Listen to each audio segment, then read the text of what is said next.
Olá, senhores, olá, senhoritas, muito bem-vindos, muito bem-vindas a mais uma videoaula aqui no canal. Dessa vez, uma aula de filosofia, filosofia política, comentando ou começando os comentários, as discussões sobre o Rousseau. Né? Lembrando que o Rousseau ele é um contratualista. Sobre o contratualismo nós temos aí as aulas do Hobbes, nós temos as aulas do Locke, e agora nós começaremos a estudar o Rousseau. Bom, na aula de introdução geral ao contratualismo, eu coloquei uma formulinha, né? Uma formulinha básica. Quer dizer, falamos em contratualistas, nós imaginamos o quê? Nós imaginamos um estado de natureza, nós imaginamos um pacto e a partir do pacto é que a sociedade civil ela se instaura. Né? Então, a sociedade civil ela é resultado do pacto. Essa fórmula ela é muito legalzinha, mas ela é muito legalzinha para Hobbes e para Locke. Não é o caso de Rousseau. Rousseau ele tem um pensamento muito mais sofisticado do que esses outros dois filósofos. Por quê? Por vários motivos, eu vou citar apenas um. Porque, no caso do Rousseau, a sociedade civil da qual ele fala já foi instaurada sem o pacto, certo?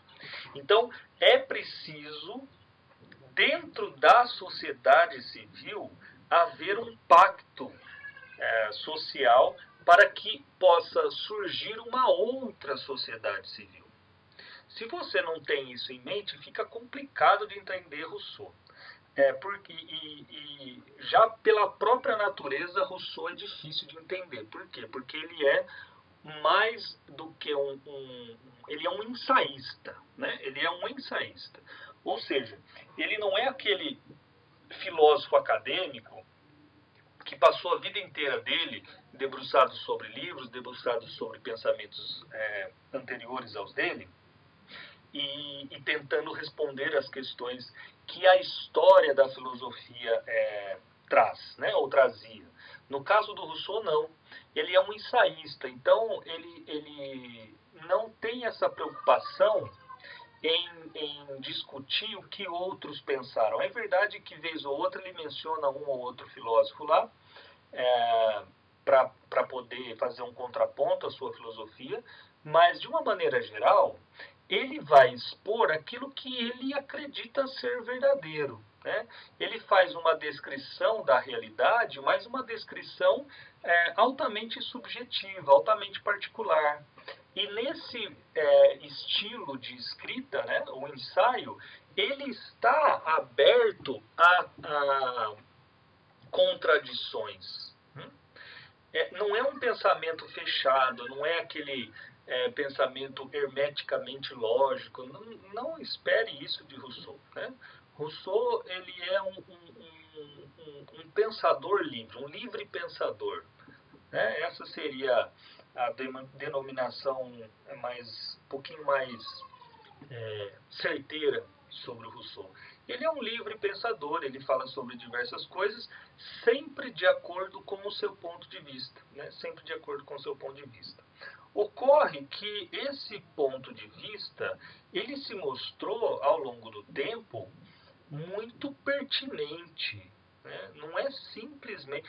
Acabou não se tornando simplesmente uma visão de mundo, mas uma visão de mundo que conseguiu responder a muitos fenômenos que vieram a ocorrer, principalmente depois da sua morte. Olha, quando ele morre aí, a Revolução Francesa ocorrerá daqui a um ano.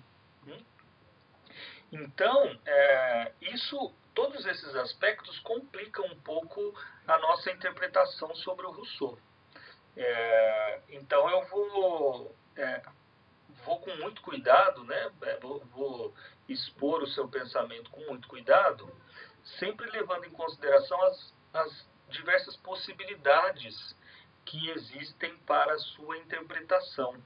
é um filósofo que todo ano é pedido em vestibulares, né? Pelo menos uma questão aí nos vestibulares principais aparecem sobre o Rousseau, e como aqueles que já estão lá no cursinho, né? Já tem uns 2, 3 anos de cursinho, como esses caras já devem ter percebido, o conteúdo das questões do Rousseau, eles variam demais.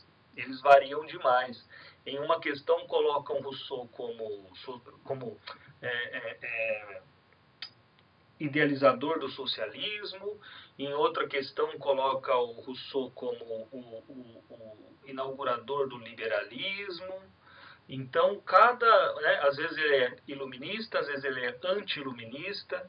Então, vai depender muito de qual será a abordagem que o elaborador da questão quer que você saiba, né, quer que você apreenda aí sobre o Rousseau. Então, eu vou com calma e vou dando explicações de como que pode ou como que não pode ser interpretada determinada passagem aí do contrato social e da desigualdade sobre os homens, né? Discurso sobre a desigualdade entre os homens, que são os 2 livros principais aí que nós abordaremos as questões. Bom, então eu deixo de lado eu deixo de lado a sua vida, a sua obra, eu deixo de lado uma introdução própria ao pensamento do Rousseau, embora esteja aí há 6 minutos falando sobre isso.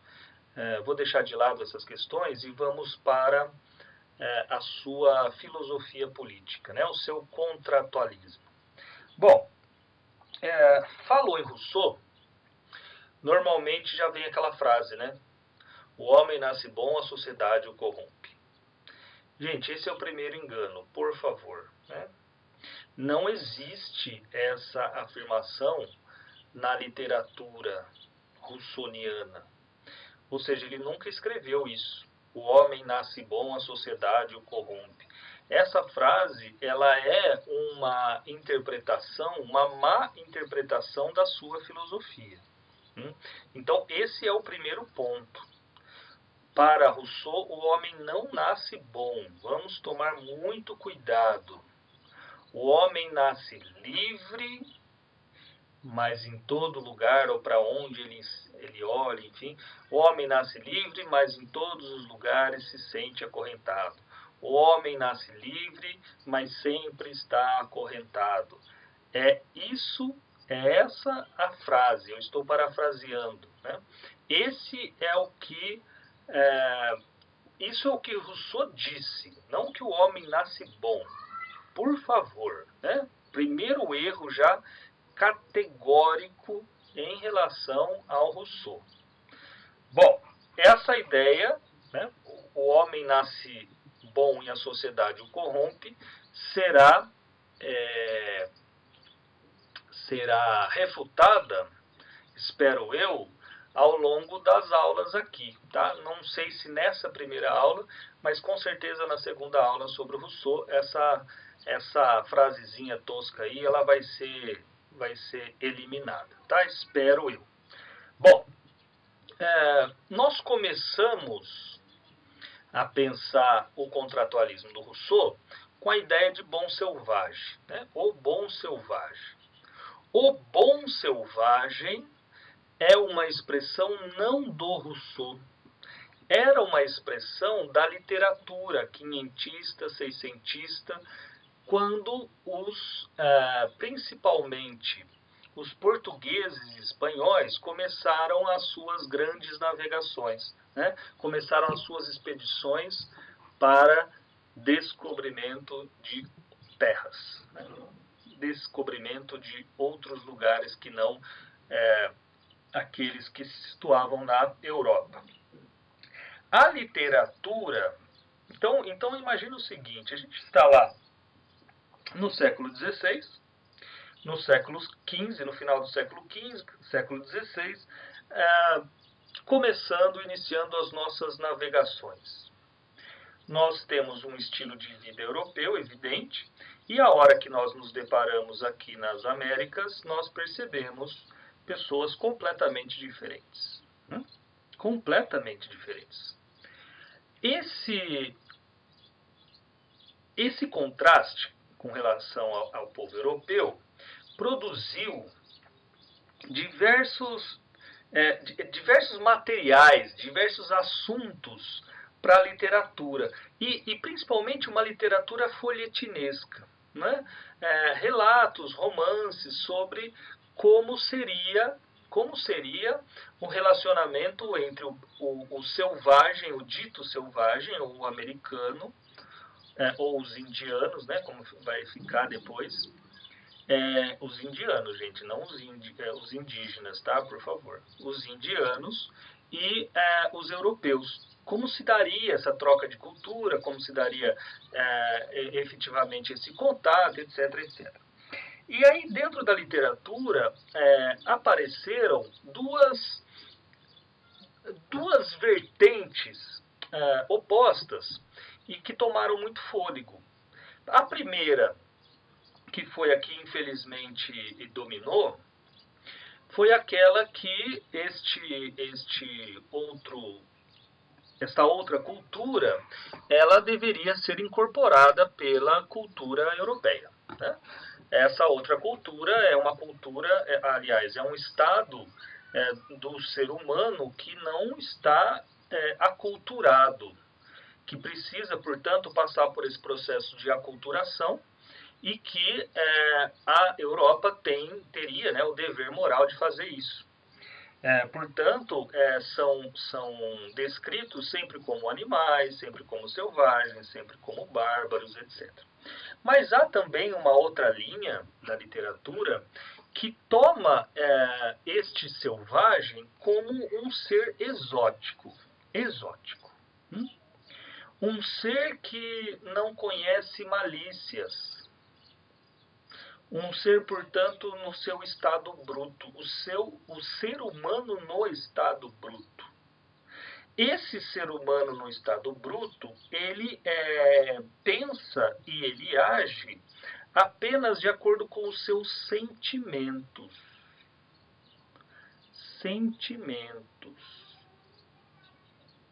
Muito mais do que com os seus impulsos.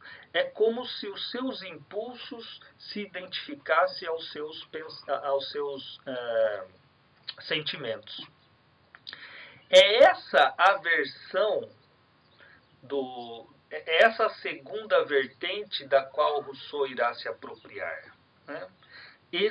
Quando ele fala, então, do bom selvagem, ele está recorrendo a esse tipo de ser humano, ou seja, de alguém que não passou pelo processo de aculturação, que nós chamamos na antropologia.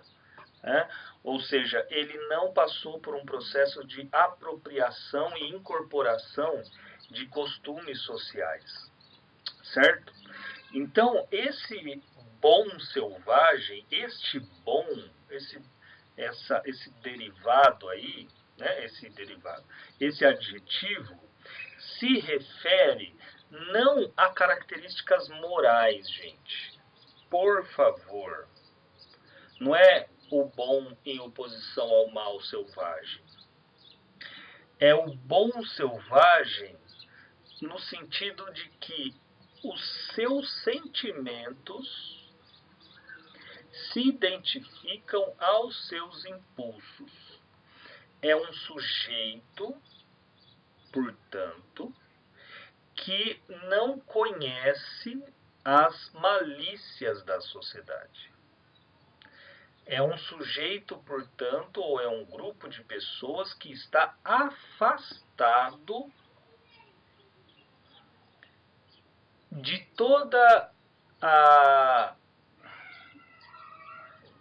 todos os malefícios que a sociedade, seja ela qual for, provoca, gera em cada um de nós. Certo? Essa é a ideia. Então,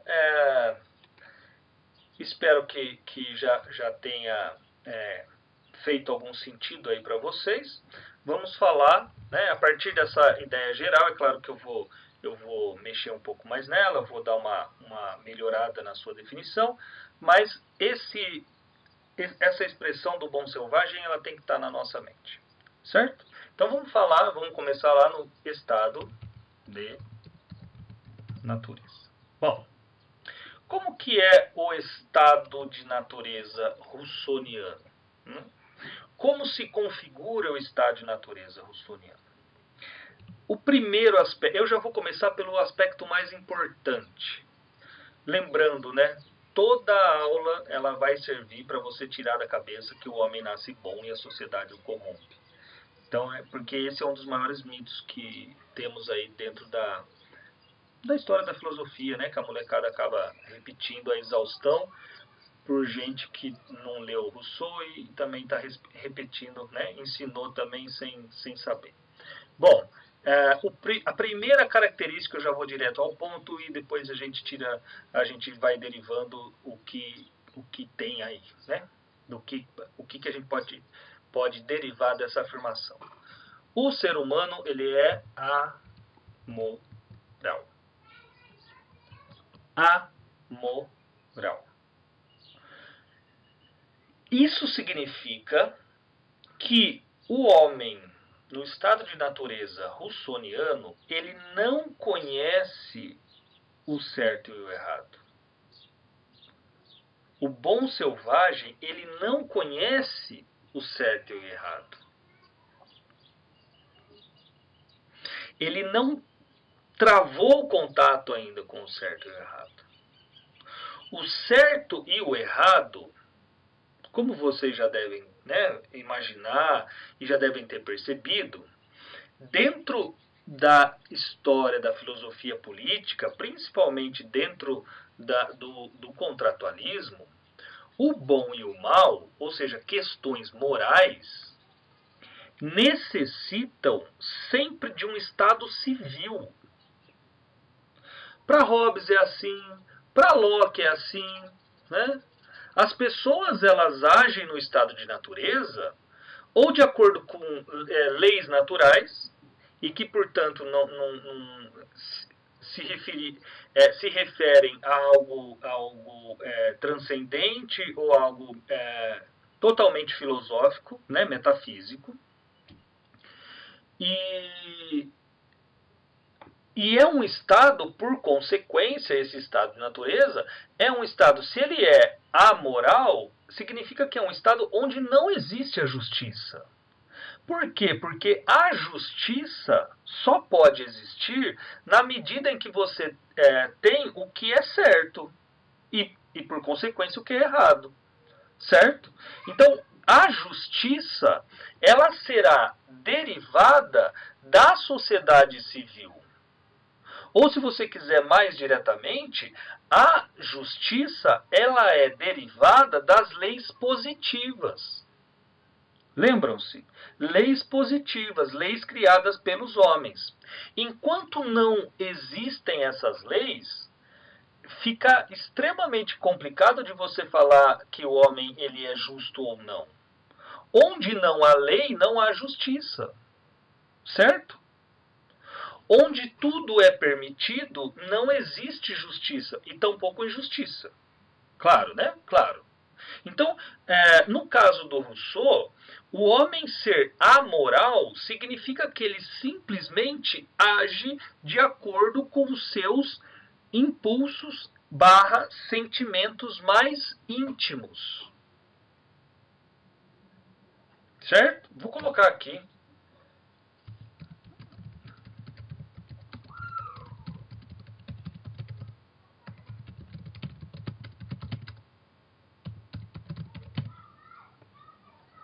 Ponto. Por que eu estou colocando impulso e sentimento? Sentimento não seria algo... vamos pensar assim. Se a gente parar para perguntar para as pessoas, ou se a gente parar para refletir, a gente vai chegar, acredito eu, à conclusão de que o sentimento ele é diferente do impulso. E mais do que isso, de que o sentimento ele é algo construído. Ele seria algo mais elevado, ele seria mais nobre do que os impulsos. Sentimento é amor, impulso é sexo, tesão, né? Não é isso no caso do Rousseau. Não é isso no caso do Rousseau. Sentimentos, impulsos, eles se identificam. Eu falei isso no começo da aula, né? Vou fazer um parênteses muito rápido.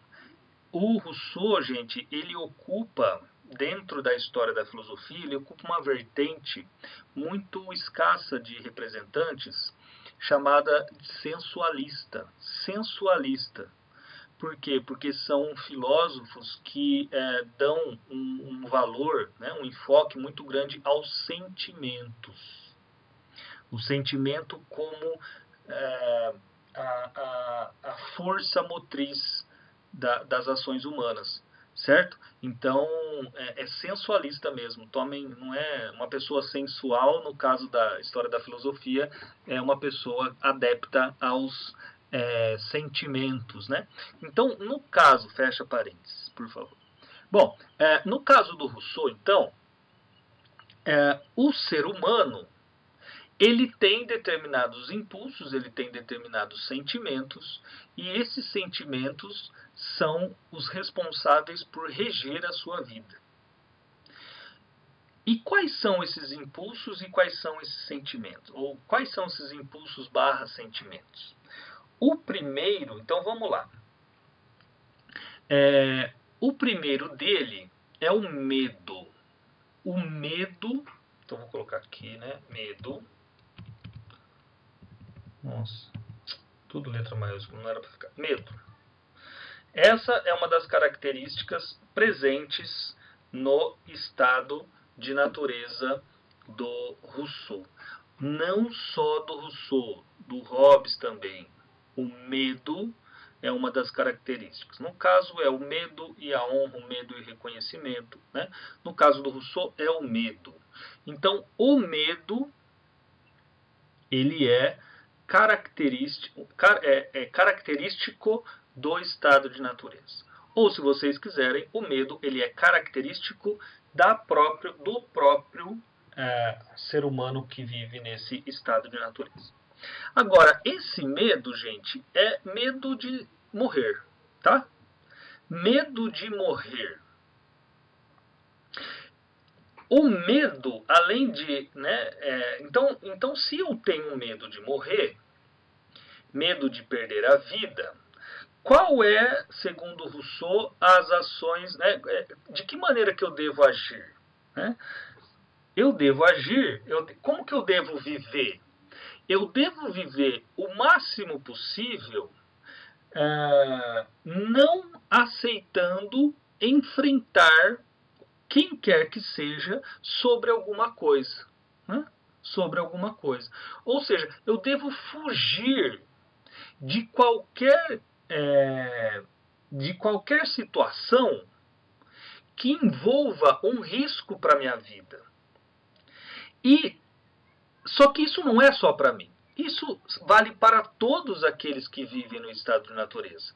Ou seja, o estado de natureza, devido ao medo que o ser humano tem de perder a vida, é um estado de isolamento. O homem vive isolado, as pessoas vivem isoladamente. Esse é o ponto. As pessoas vivem isoladamente porque não querem arrumar confusão. Falando em um português mais claro, é isso, né? Elas não querem viver, elas não querem arrumar confusão. E nessa, então por não quererem arrumar confusão, cada um no seu quadrado. Esses impulsos, gente, esses sentimentos, eles quais serão, então, as outras ações? A gente já viu que provoca o medo decorre o isolamento. E, então, o que os impulsos e sentimentos eles fazem a mais?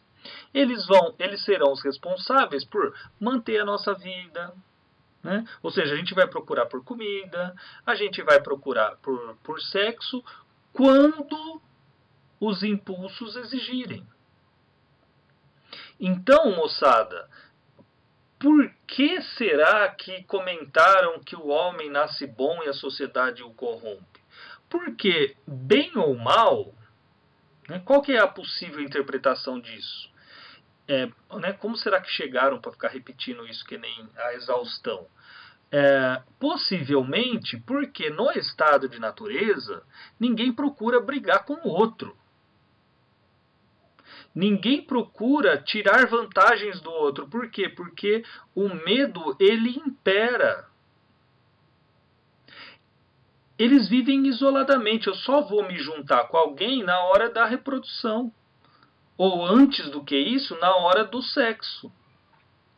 Se é um impulso, você vai lá, você realiza o impulso e ponto final. E depois se separam.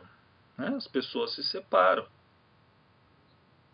Então imagina um território enorme, né?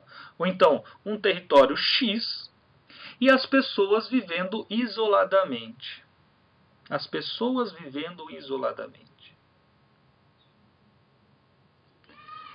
Ocorre. Então gente, se eu vivo sozinho, vamos pensar um pouco, né? Se eu vivo sozinho, se eu tenho medo de tudo, mas eu tenho comida e consigo satisfazer os meus impulsos mais essenciais. Beleza, né? Firmeza. Eu vivo sozinho, eu posso pensar o que eu quiser de mim, não tem ninguém para contrapor as minhas opiniões. Agora, chegará Rousseau, dirá o seguinte: houve um momento nesse estado de natureza em que aconteceu uma catástrofe natural. E qual catástrofe? Chegou um momento em que, vamos imaginar que isso aqui era o território, certo? Houve um momento que aconteceu um terremoto, sei lá, vamos supor. Ele não diz o que ele acredita, porque isso é o menos importante. O importante é que a região, então, um espaço, imagina assim um espaço, né, uma circunferência, você anota no seu caderno aí, uma circunferência e pontinhos, uns isolados do outro, uns bem separados do outro. Até que aconteceu uma catástrofe natural que repartiu, né, que abriu, que separou aquela parte em duas. Aquela região em duas. O que aconteceu, segundo Rousseau, com isso? Aconteceu que quem estava de um lado ficou, quem estava do outro ficou e não havia mais comunicação. Certo? Pior do que isso, quando separa essa região, ela se divide, uma das partes ela vai ficar superpovoada. Uma das partes vai ficar com mais pessoas, vai ficar com uma concentração de população maior do que outra. Essa que ficou com uma concentração menor, vamos esquecer. Essa aí não é importante para nós agora. E também não será depois, né? Rousseau pouco mencionará sobre isso. O importante é o que vai acontecer com as pessoas dentro daquela região que ficou mais povoada. Então, vamos imaginar o seguinte, gente. Até ontem, você tinha a sua vida. Eu vou tentar fazer uma analogia, tá? Vou tentar fazer provocar em vocês uma imagem que não é exatamente aquilo que o Rousseau está propondo, mas que vai servir aos nossos objetivos, eu tenho certeza absoluta. Então imagina você que está assistindo aí, que até ontem você se relacionava só com as pessoas que você queria, que você, portanto, poderia escolher com quem que você vai lidar. Ainda mais essa questão do isolamento, ela vai ser melhor ainda. Para os exemplos, por favor, só para os exemplos, tá? Então, você normalmente, né, claro, ainda mais com esse isolamento, o que você vai fazer? Você vai conversar, você vai se relacionar com pessoas que são próximas, né? Ou como nós costumamos dizer, os seus. Né? Os seus. Beleza. Quando você está entre os seus, não há conflito. Ou se há, são mínimos. Você pode brincar. O outro pode brincar e fica lá, né, dá uma briguinha, uma discussãozinha, qualquer coisa, mais firmeza, etc. Agora, e aí você, isso até ontem, e daí a hora que você foi dormir, você acordou e aconteceu alguma coisa X, né, um milagre lá dos céus, que você foi parar num lugar com pessoas que você não conhece. E que não tem como você sair de lá mais. Não dá para você voltar aos seus. Você vai ter que ficar agora forevermente com essa turma toda aí. O que vai acontecer? É isso que o Rousseau está tentando nos ensinar. Enquanto nós estávamos sozinhos, enquanto nós éramos isolados, enquanto nós usávamos só os nossos impulsos, os impulsos mais primários, que estavam ligados à sobrevivência de uma maneira geral, as coisas funcionavam bem. Agora, quando eu comecei, por forças maiores, quando eu fui obrigado a me juntar com outras pessoas, ao me relacionar com outras pessoas, começam a surgir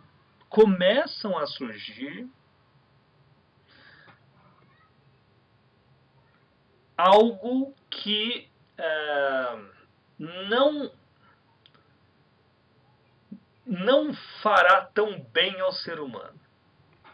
Eu sei, eu estou fazendo suspense, eu estou procurando palavras para fazer um suspense. Porque essa passagem é uma das passagens que eu mais amo na história da filosofia. Nos ajuda a entender muitas coisas. Ou seja, o que vai produzir? Quando você acorda e se vê num lugar diferente de outros, é claro que, imagina você num lugar novo. Você vai procurar alguns, não vai procurar por outros, terá semelhanças com alguns, não terá com outros. Então, o que nasce dessa obrigatoriedade?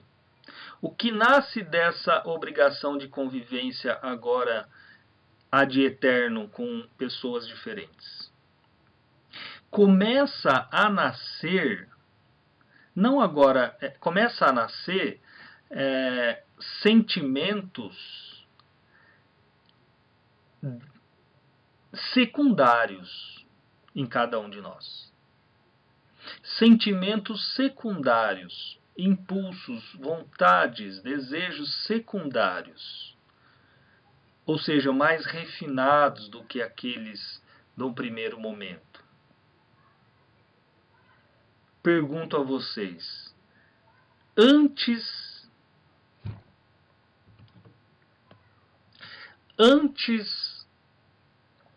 da separação dos territórios, havia amizade? Não, né? Não havia amizade, porque nós vivíamos isolados. Havia o ódio? Também não. Havia amor? Não.